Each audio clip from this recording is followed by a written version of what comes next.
Jekar, may ipapaalam lang ako sa'yo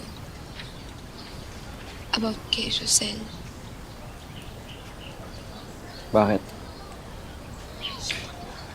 Nakausap mo ba siya? Ano naman pinapasabi niya? Nabisi na naman siya.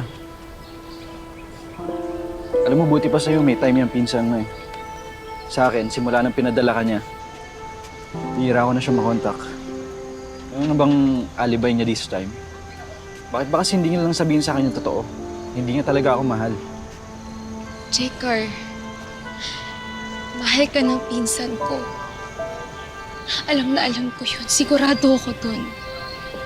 Kaya maniwala ka sa akin. Jekar, mahal na mahal ka ng pinsan ko. Mahal? Sabihin mo, baka may iba na siyang mahal doon. Baka pinagpalit niya rin ako katulad ng ginawa sa akin ng ex ko. Roxanne, aminin mo na kasi sa akin yung totoo. Ano bang totoo sa pinsan mo? Ayoko kasi sa lahat yung taong manloloko at sinungaling eh.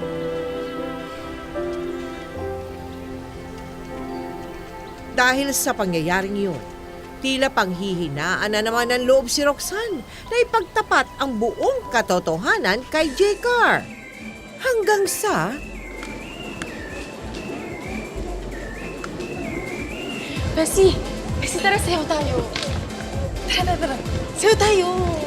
Teka lang.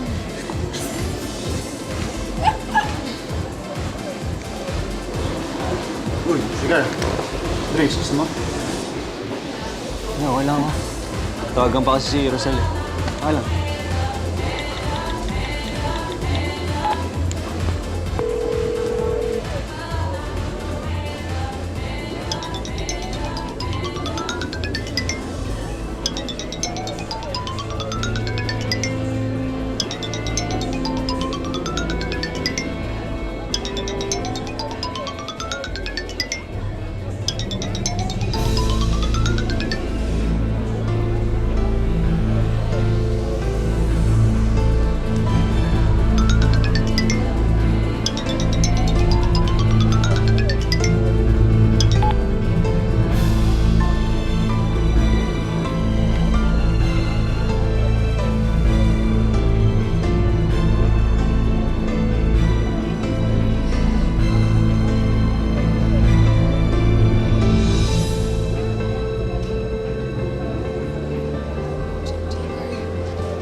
Roxanne, anong ibig sabihin nito? Bakit gamit mo yung account ni Rosel? Huwag mo sabihin sa akin na ikaw at si Rosel ay isa. Ito mo yung tanong ko. Isang babae lang ba kayo ni Rosel? Jekar, magpapaliwanag ako. Hindi ko na kailangan explanation mo! Dahil bistado ka na! Laki kong tanga! Kaya pala pamilyar na sa akin yung boses mo. Kaya pala alam mo lahat ng tungkol kay Rosel. Sino yung babaeng ginamit mo para lokohin ako, ha? Jekar, hindi ko siya kilala. Nakita ko na siya sa internet. Dahil lalaki kong tao, napaikot mo ko na ilang taon? Ilang taon! Una, nagpanggap ka na magandang babae ka sa Facebook. Tapos hindi ka pa nakontento doon, nagkunwari ka pa na pinsan ka niya! Ano pang hindi totoo sa'yo, ha? Ano pang peke sa pagkatao mo? Nakikita niyo ba itong babaeng to? Huwag na huwag kayo maniniwala dito dahil isa tong poser. Manloloko na, sinungaling pa. Alam mo, hindi naman ako tumitingin sa itsura ng tao eh. Pero ikaw, Roxanne, lalo kang mas pumangit dahil ang pangit ng ugali mo. Alam mo ba kung sinong totoong niloloko mo dyan sa papapanggap mo? Walang iba kundi ang sarili mo.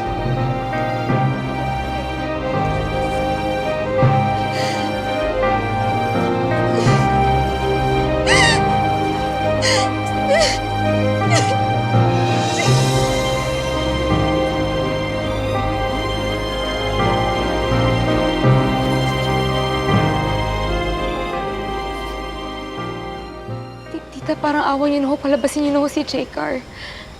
Hayaan niyo na po paliwanag sa kanya. Jekar! Roxanne, pasensya na. Wala ko talagang magawa.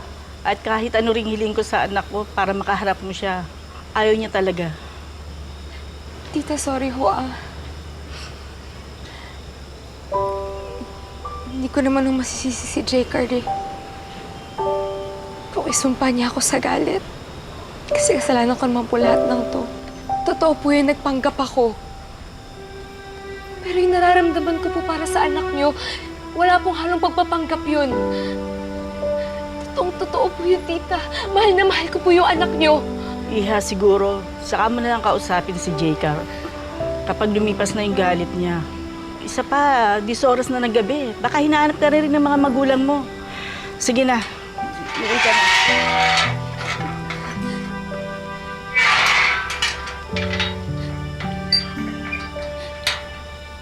Tita, Mula ng gabing yun, kahit ano pang pakiusap ni Roxanne kay J-Car at maging sa pamilya at mga kaibigan nito, ay hindi na siya muling hinarap ni J-Car.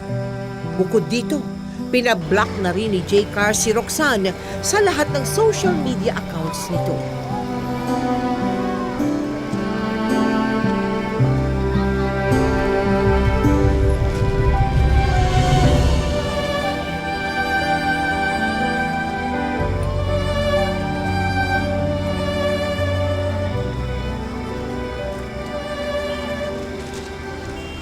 Ayok na talaga! Ginagawa mo kong gago eh! Ha? Walang niya kang babae ka! Sobra ka na! Sobra! Ayok ka talagang babae ka! Ha? Anong klase kong babae? Anong klase kong asawa? Ha? Wala ka talagang katandala! Ha? Bihira ka! Gusto mo talaga mabalda ka? Para hindi ka na makalabas ng bahay at di mo na makita yung mga lalaki mo! Ha? Nagpapuwalang niya! Pinapapuwalang niya ako!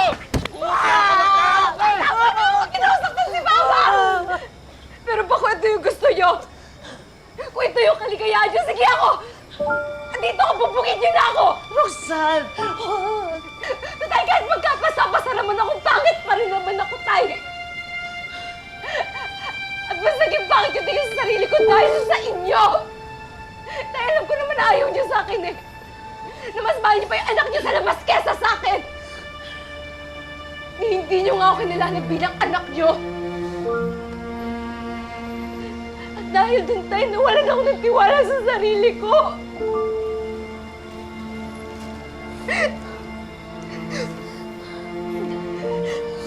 Sa'yo naman, Ma. Naging mahina ang loob ko dahil sa nakikita ko sa inyo. Kaya gaya niyo natuto akong magkunwari. Ang sabi niyo, kailangan magpanggap para sa ikabubuti ng lahat. Pero Ma, hindi yun totoo. Kailan totoo, Ma, masama ang magpanggap. Masakit ang magpanggap, Ma. Kaya pwede patigilan na ho natin to. At mabuti pa, nag-iwalay na lang tayo. Pwede ho ba huwag na ho tayong magkunwari na okay tong pamilya na to?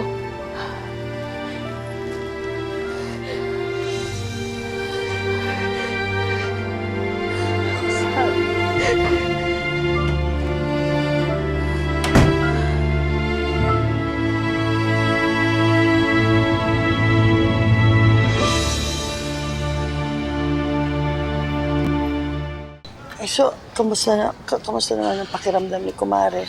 Well, si Kumari mo sa ospital pa siya hanggang ngayon. Ah, talaga? Malala yung sitwasyon niya eh. O sige, ikumusta mo na lang ako sa kanya, ha? Susubukan namin makadalaw, ha?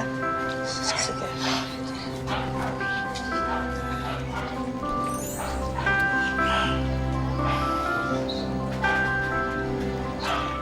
Nagugutom ka na ba? Medyo. Si Roxanne, saan? Nandiyan lang. Alik na.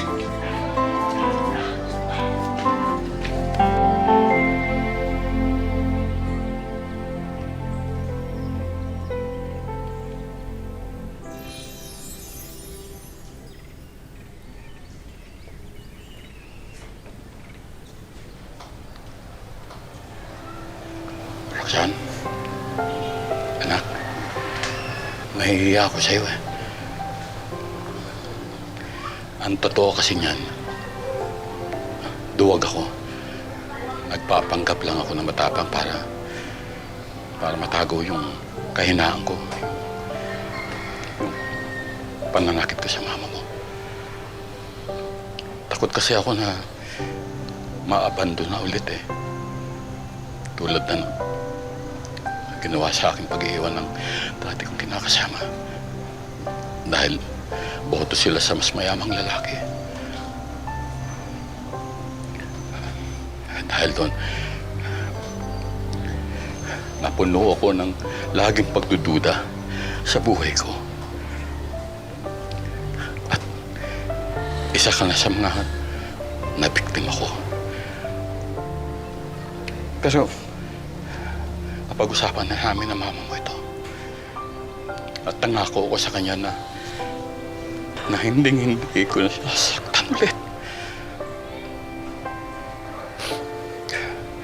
Ngayon, mangangako ako sa iyo na magiging pantay na ang pagmamahal ko sa iyo at sa iyong ate. Mahal na mahal kita, anak. Mapapatawad mo ba ako? Anak, magkapatawaran na tayo.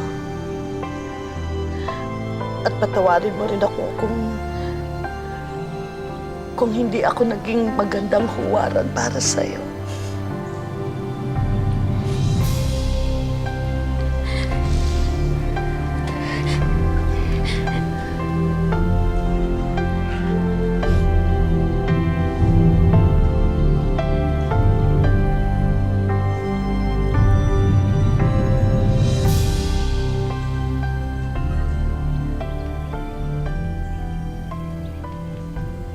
Mula nang magkaayos na ang pamilya ni Roxanne, ay nagkaroon na siya ng panatag na loob. Unti-unti na ring nagkaroon ng tiwala si Roxanne sa sarili niya. At kasabay ng paglimot niya kay J-Car, ay binuhos na lamang niya ang panahon sa kanyang pag-aaral.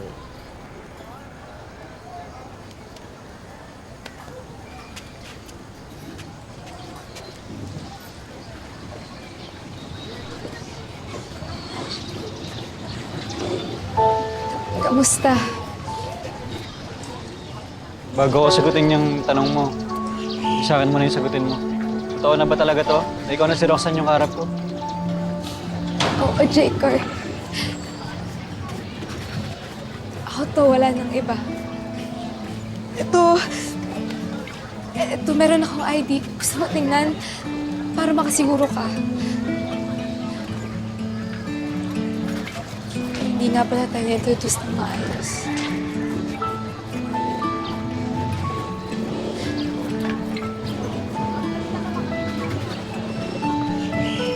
Ako nga pala si Roxanne.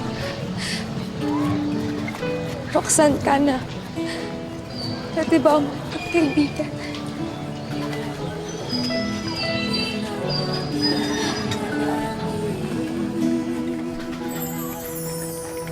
Mapakailanman hindi magbabago.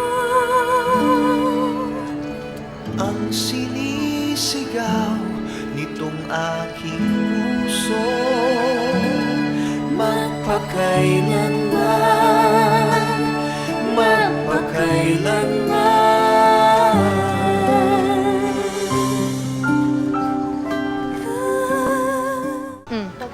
Uy, teka lang.